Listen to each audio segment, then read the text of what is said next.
battle, I guess. So, what did you see in Greg Goff that made you want to make him the head baseball coach here at Alabama? Well, as I said earlier, I was looking for somebody with head coaching experience, somebody that understood the SEC, understood the state of Alabama, had a passion to coach at the University of Alabama, and had a drive to go to Omaha. What I saw in Greg was every bit of that. This was his dream job. He made that clear from the start.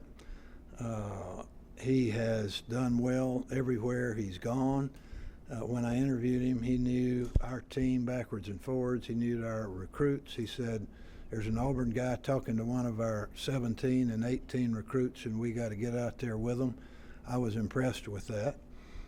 He gave me a little brochure that talked about his plan and how he went about players. We watched him play. We watched him coach in the regional over in Starkville, and he was in command of the team. He was in the press box charting every play.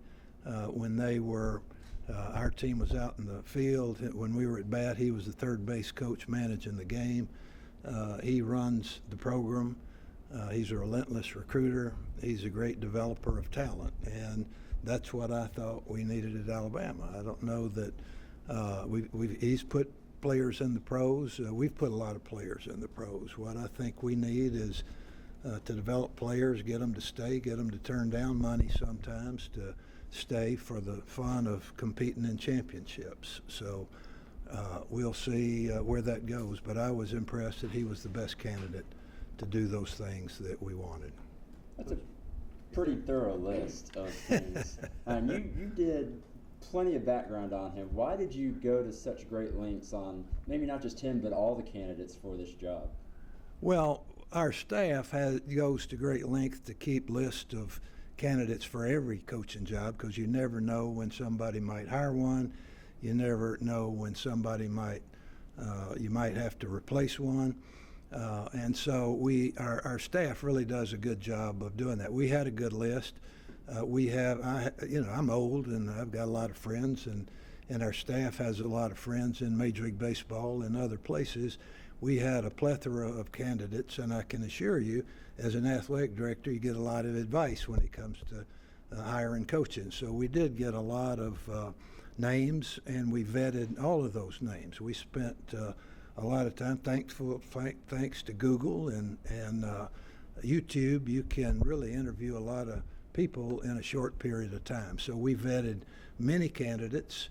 There were some that are great candidates that for one reason or the other, we didn't feel like either they were the right fit, it was the right time, or they would probably have a passion to come to Alabama. So the ones that we got down to the finals with, we thought did have a passion to do that, and I think they all could have gotten us to where we want to go. But Greg was the guy that emerged the leader in a tight race.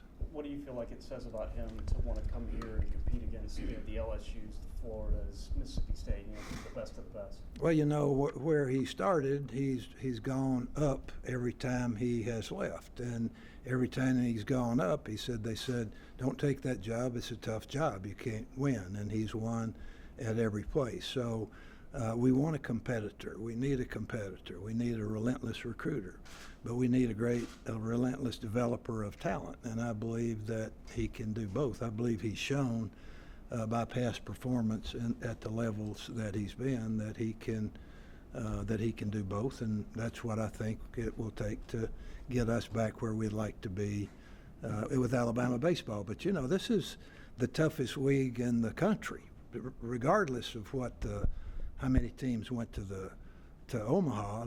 This is a tough league in every sport, and so you better bring your A game, and he understands that, and that's the level at which he wanted to coach. So I was pleased with his energy and his passion. Coach, you've had a chance to make a few coaching hires now here at Alabama. Is there a certain trait you look for in when you're interviewing these coaches? Yeah, there are, and the first one is character. The second one is I want them to buy into our mission. Our mission is to recruit and develop student athletes to compete at the highest levels in all of our sports. And we want to educate and prepare those student athletes to compete at the highest levels in life after graduation. And graduation is very important to what we do, and I want our coaches interested in grade point averages and APRs and graduation, and they are. And then to do both of those with honor and integrity. Those are the first two things that I look for. And from then I want to know where do we want to go in postseason. Postseason play, if you make it to postseason play, interesting things happen, and you have a chance to win championships. And so that's what our goal is to win championships, and to do that you got to get in postseason play. So it takes some ability, it takes recruiting ability, it takes development of talent ability, and we work hard to vet and understand and do the best we can at finding, identifying those talents, and then if we can, hire those people to come here. And this is my 5th head coaching hire since I've been here, which is ridiculous. I never thought I'd be hiring that many coaches, but all of them, it's been a pleasure to hire, and I've been really pleased with how all of them have performed to date.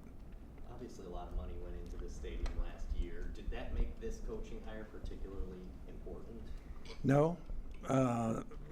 Whether we had a baseball stadium or not, every hire is important. And if we don't have a good enough facility, we need to try to build one. So, people make the difference. Facilities help you hire coaches and attract players, but coaches make the difference. College athletics is a coach's game. Coach Saban has proved that. Sarah Patterson has proved that. Mick and Jay have proved that in men's and women's golf. And Patrick has proved that in softball. So we want good coaches. We'll get good facilities, or do our best to get good facilities, but coaches are important.